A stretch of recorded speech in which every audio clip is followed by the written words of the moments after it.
কিছুক্ষণ আগে আপনি বলছেন যে সৌজন্যতা থাকে জামাতের আমির, তিনি কিছুক্ষণ আগেই বলেছেন যে সমাজের রন্ধ্রে রন্ধ্রে দুর্নীতি ভরে গেছে। আপনি জানেন যে আজকে বিশ্ব দুর্নীতি বিরোধী দিবস, এবং সেখানে তিনি বলেছেন যে ভিক্ষুক থেকেও চাঁদা নেয় একটা গ্রুপ। এই গ্রুপটা কারা, কাদেরকে উনি মিন করেছেন? দেখেন, আমরা কিন্তু এই কথাটা শুরু থেকে বলে আসছি যে আওয়ামী লীগ যে চাঁদাবাজি, যে সন্ত্রাস, যে ফ্যাসিবাদের রাজনীতির কারণে তারা দেশ ছাড়া হয়েছে, শুধু ক্ষমতা ছাড়া না, দেশ ছাড়া হয়েছে। একই কাজ আমাদের দেশে করছে, এবং কোনো কোনো ক্ষেত্রে আমরা শুনছি, দেখছি, এবং পত্রপত্রিকায় আমরা জানছি। এমনকি বিএনপি নিজেরাও তাদের দল থেকে অসংখ্য নেতাকর্মী তাদের বহিষ্কার করেছে এই কারণের উপরে ভিত্তি করে। তাদের কোথাও কোথাও কারণ দর্শানোর নোটিশ করেছে, বহিষ্কার করেছে, আবার তাদের সংশোধন হয়েছে মনে করে তাদেরকে ফেরত নিয়ে আসছে। এটা হাজারের উপরে, মানে কয়েক হাজার। তো এই যে পরিস্থিতিটা হচ্ছে, এটা তো খুব স্বাভাবিকভাবেই বোঝা যায়। আর আমরা এই প্রসঙ্গে খুব স্পষ্ট কথা বলেছি। তো আমিনুর জামাত যে কথাটা বলেছেন যে আমরা চাঁদাবাজের কারণে একটা সরকারকে পতন ঘটালাম, আমরা যে জামাত বিএনপি মিলে, সেই একই কাজ যদি আবার এখন হয়, তো সেটা যদি জামাত করে, জামাতের ব্যাপারে বিএনপি বলুক। আর বিএনপির ব্যাপারে যদি এটা হয়ে থাকে, তাহলে বিএনপি তাদের ব্যাপারে পদক্ষেপ নেওয়া উচিত। কারণ এরকম একটা প্রেক্ষাপট তৈরি হলে বিএনপির জন্য এটা ভালো হবে না। ভালো হবে না বলতে তারা নিশ্চয়ই উপলব্ধি করছেন ভালো হচ্ছে না।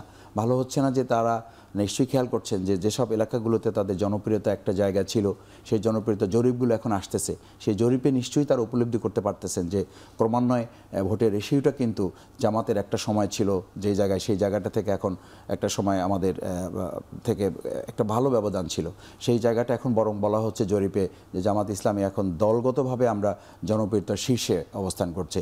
আর পার্সেন্টেজগত দিক থেকে যদি ধরা যায়, তাহলে 30 এবং 34 মাত্র আমি উপলব্ধি করতে পারছি বিএনপি যে জামাতের নাকি বেড়ে যাচ্ছে, পার্থক্য কমে যাচ্ছে বিএনপির সঙ্গে, বিষয়টি তাই।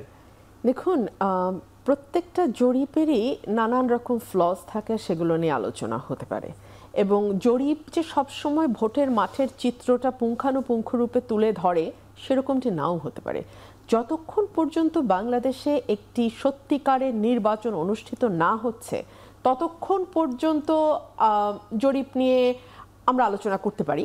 কিন্তু একমাত্র নির্বাচনের পরেই, এবং একটি সুষ্ঠু নির্বাচনের পরেই বোঝা যাবে মাঠে কার কি অবস্থা। আর এখানে আমার ভাই যে কথাটি বললেন, জামাতের জনপ্রিয়তা যদি বাড়ে তাতে তো কোনো অসুবিধা নাই। এবং আমরা মনে করি যে আগামীর বাংলাদেশ হবে সুস্থ প্রতিযোগিতার বাংলাদেশ। এটা অন্তত আমি এই আশাটা দেখতে চাই। একটা সময় বাংলাদেশ নির্মূলের রাজনীতির মধ্যে দিয়ে গেছে।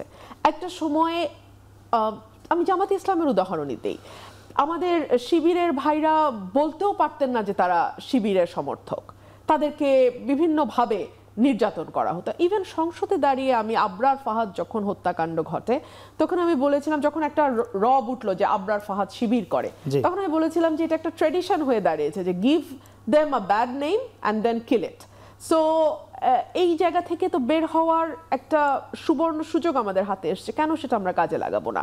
জামাতের জনপ্রিয়তা যদি বাড়ে, তাহলে আমি মনে করি বিএনপির সঙ্গে একটা সুস্থ প্রতিযোগিতার যদি আমরা মানে সেই কালচারটা তৈরি করতে পারি, তাহলে আগামীতে নির্বাচনের মানে সময়ে প্রত্যেকের মাথায় থাকবে, প্রত্যেকটা দলের মাথায় থাকবে, আমি আরো কত ভালো কর্মী রিক্রুট করতে পারি, আমি রাজনীতিতে আরো কত গুণগত পরিবর্তন আনতে পারি, আমি কিভাবে মানুষের আরো কাছে যেতে পারি, আমি কিভাবে আরো বেশি সুশৃঙ্খল একটা দলে পরিণত হতে পারি।